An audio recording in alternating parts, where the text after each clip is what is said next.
सं शनैश्चराय नमः। शनि भगवान की जय। ओम भगभवाय विद्महे मृत्युरूपाय धीमहि तन्नो शनि प्रचोदयात्। ओम प्रां प्रीं प्रौं स शनैश्चराय नमः।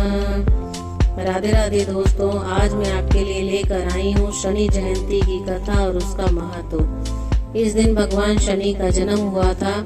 शनि देव को सबसे क्रूर ग्रहों में से एक माना जाता है। शनि जयंती पर इनकी पूजा करने से साधक को शुभ फल की प्राप्ति होती है और शनि के कुदृष्टि से भी मुक्ति मिलती है। शनि देव के इस दिन नीले रंग के फूल अर्पित करने चाहिए और तेल चढ़ाना चाहिए। शनिवार के दिन शनि जयंती से इस पर्व का महत्व एवं फल अनंत गुना हो जाता है। ज्ञान बुद्धि एवं प्रगति के स्वामी गुरु का भी शनि के नक्षत्र में होने से इस वर्ष का शनि जन्मोत्सव दिवस आलस्य कष्ट विलंब पीड़ा नाशक होकर भाग्योदय कारक बनाने के लिए दुर्लभ अवसर है। पौराणिक मान्यता है कि अगर सूर्य के ढलने के समय अगर शनि देव की पूजा की जाए तो शनि देव की विशेष कृपा मिलती है। विशेषकर जो लोग शनि की 7.5 या शनि की ढैया से पीड़ित हैं, उन्हें शनि जयंती पर शनि की पूजा करना चाहिए। तो आइए कथा की शुरुआत करते हैं। सभी 9 ग्रहों में शनि का विशेष महत्व है। शनि देव सूर्य देव और माता छाया की संतान है। हिंदू पंचांग के अनुसार हर वर्ष शनि जयंती ज्येष्ठ माह के कृष्ण पक्ष के अमावस्या तिथि को मनाई जाती है। इस कारण से इस तिथि का विशेष महत्व होता है और इस दिन भगवान शनि देव की विशेष रूप से पूजा आराधना की जाती है। शनि देव को कर्म फलदाता और न्यायाधिपति का दर्जा हासिल है। शनि 7.5 और ढैया का प्रभाव रहने पर जातकों के जीवन में काफी बदलाव देखने को मिलता है। जिन जातकों के जीवन में शनि 7.5 और शनि दोष संबंधी कोई दोष होता है तो इसे कम करने के लिए शनि जयंती पर इनकी पूजा अर्चना काफी लाभदायी माना जाता है।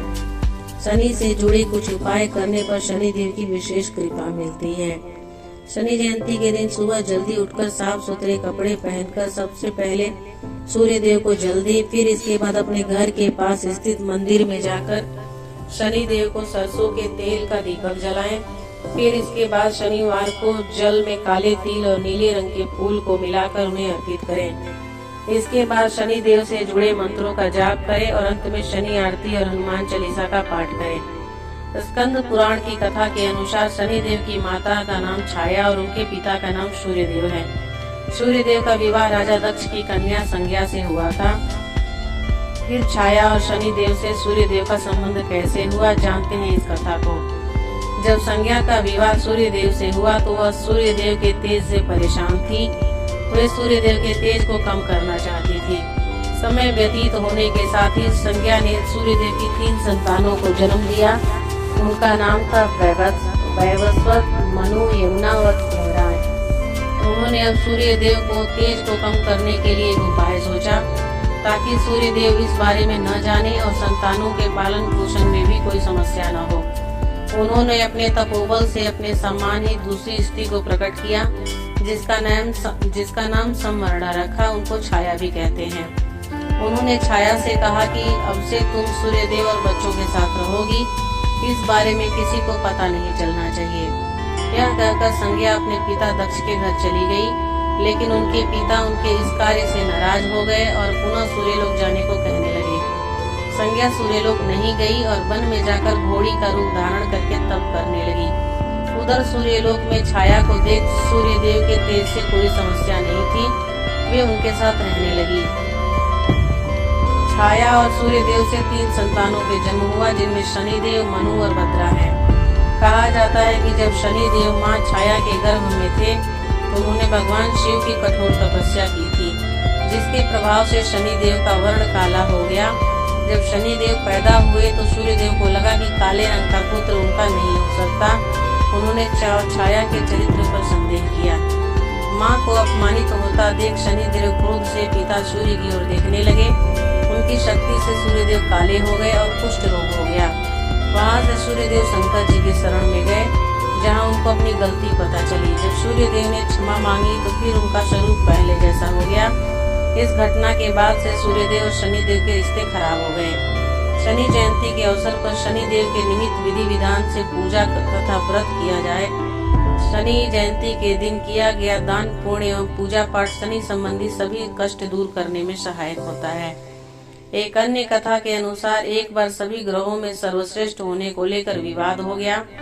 जब समस्या का हल नहीं निकला तो सूर्य, चंद्रमा, मंगल, बुध, गुरु, शुक्र, शनि, राहु और केतु इंद्रदेव के पास गए। इंद्रदेव भी इसका निर्णय नहीं कर पाए। फिर सभी ग्रह इंद्रदेव के कहने पर पृथ्वी पर न्याय प्रिय राजा विक्रमादित्य के पास गए। राजा विक्रमादित्य के पास पहुंचकर सभी ग्रहों ने अपने आने का कारण बताया। राजा विक्रमादित्य ने काफी सोच विचार के बाद 9 धातु स्वर्ण, रजत, कांस्य, पीतल, शीशा, रांगा, जस्ता, अभ्रक और लौह से सिंहासन बनवाए। धातुओं के गुणों के अनुसार उन्हें क्रमानुसार रखवा दिए। फिर ग्रहों से अपने अपने सिंहासन पर बैठने को कहा और बोले कि जो सबसे पहले बैठेगा वही श्रेष्ठ होगा। राजा विक्रमादित्य के निर्णय को सुनकर शनिदेव क्रोधित हो गए, क्योंकि उनका आसन लोहा सबसे आखिरी में रखा था। स्वयं को सबसे छोटा जानकर वह नाराज हो गए। शनिदेव ने चेतावनी के अंदाज में कहा कि राजा, आपने मेरा अपमान किया है, आप मेरी शक्तियों से परिचित नहीं हैं। शनि की महादशा में व्यक्ति का सर्वनाश कर देता हूँ। शनिदेव क्रोध में राजा की सभा से चले गए, लेकिन कुछ दिन बाद राजा विक्रमादित्य पर शनि की महादशा शुरू हो गई। शनिदेव घोड़ों का व्यापारी बनकर उनके राज्य में आए। राजा विक्रमादित्य उनके घोड़े खरीदने का आदेश दिया। एक बार राजा विक्रमादित्य उनमें से एक घोड़े पर सवारी कर रहे थे तो वह घोड़ा उन्हें जंगल में ले गया और गायब हो गया।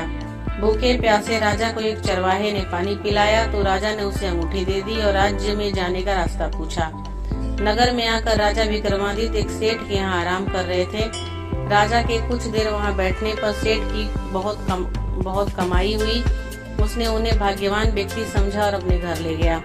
सेठ के घर में सोने का हार खूंटी पर लटका था। सेठ घर से बाहर गया तो एक आश्चर्यजनक घटना घटी। अचानक हार गायब हो गया। सेठ ने राजा पर चोरी का आरोप लगा दिया और उस नगरी के राजा ने राजा विक्रमादित्य के हाथ पैर कटवा दिए। एक तेली को राजा विक्रमादित्य की दशा पर दया आई। इसके बाद राजा विक्रमादित्य पर शनि की महादशा खत्म हो गई थी। वर्षा ऋतु में वह मल्हार गा रहे थे। उस राज्य की राजकुमारी मनभावनी ने राजा के मेघ मल्हार सुनकर मोहित हो गई और उससे विवाह करने की जिद करने लगी। राज्य के राजा ने बेटी के विवाह राजा विक्रमादित्य से करवा दिया। वह दोनों तेली के घर में रहने लगे। एक रात शनि देव ने राजा विक्रमादित्य को स्वप्न में दर्शन दिए और कहा कि तुमने मुझे छोटा कहने का परिणाम देख लिया। तब राजा विक्रमादित्य ने शनि देव से क्षमा मांगी और कहा कि उनके जैसा दुख किसी को न दे। शनि देव ने कहा कि जो उनकी कथा का श्रवण करेगा और व्रत करेगा उसे शनि दशा में भी कोई दुख नहीं होगा। शनि देव ने राजा विक्रमादित्य के हाथ और पैर वापस कर दिए। शनि देव की चमत्कार से सेठ का हार भी वापस अपनी जगह लौट आया। सेठ को सारी बात पता चली और उसने अपनी बेटी श्री कंवरी का विवाह राजा विक्रमादित्य से कर दिया। राजा विक्रमादित्य अपनी 2 पत्नियों मनभावनी एवं श्री कंवरी के साथ अपने राज्य लौट आए। राजा विक्रमादित्य पूरे राज्य में घोषणा की कि शनि देव ही सब ग्रहों में श्रेष्ठ हैं। शनिवार को शनि देव की पूजा, कथा और व्रत करने वालों पर वह प्रसन्न होते हैं। दोस्तों, शनि जयंती के दिन सुबह उठें और स्नान करें। एक चौकी पर कपड़ा बिछाकर शनि देव की मूर्ति विराजमान करें। भगवान शनि को पंचामृत से स्नान करवाएं। इसके बाद व्रत का संकल्प लें। उन्हें फूलों की माला अर्पित करें। सरसों के तेल का दीपक जलाकर आरती करें और शनि चालीसा का पाठ भी करें। हर साल ज्येष्ठ माह की अमावस्या तिथि को शनि जयंती का पर्व मनाया जाता है। इस खास दिन पर पूरे विधि विधान से शनि देव की पूजा करने और व्रत रखने से कुंडली में शनि दोष दूर हो जाते हैं और जीवन से कई प्रकार की समस्याएं दूर होती हैं। साथ ही मनचाही फलों की प्राप्ति होती है। इस बार की ज्येष्ठ अमावस्या 6 जून को पड़ रही है। 6 जून को शनि देव अपने भक्तों के कष्ट हर लेंगे। शनि देव को प्रसन्न करने के लिए राजा दशरथ द्वारा रचित शनि स्रोत का पाठ कर सकते हैं।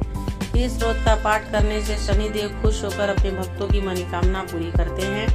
पूजा के बाद आप सभी के पौधे की पूजा करें, जल अर्पित करें और उसके नीचे सरसों के तेल का दीपक जलाएं। शनि देव का प्रिय पेड़ है समी।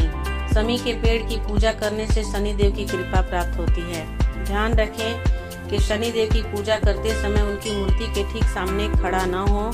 और न ही उनकी आंखों में देखें। शनिवार की पूजा करते समय उनके चरणों की ओर देखने का विधान है, इसलिए शनिदेव के चरणों की ओर देखते हुए शनिदेव की पूजा करनी चाहिए। शनिदेव की दृष्टि अशुभ होने के कारण शनिदेव की आंखों में देखकर पूजा नहीं की जाती है। तो दोस्तों, शनि जयंती की कथा, महत्व और पूजा विधि की जानकारी आपको कैसी लगी मुझे कमेंट करके जरूर बताइएगा। अगर आप मेरे चैनल पे नए हैं और अभी तक मेरे चैनल को सब्सक्राइब नहीं किया है तो मेरे चैनल को जरूर सब्सक्राइब कर लीजिए, ताकि मैं जब भी कोई वीडियो डालूं आपके पास नोटिफिकेशन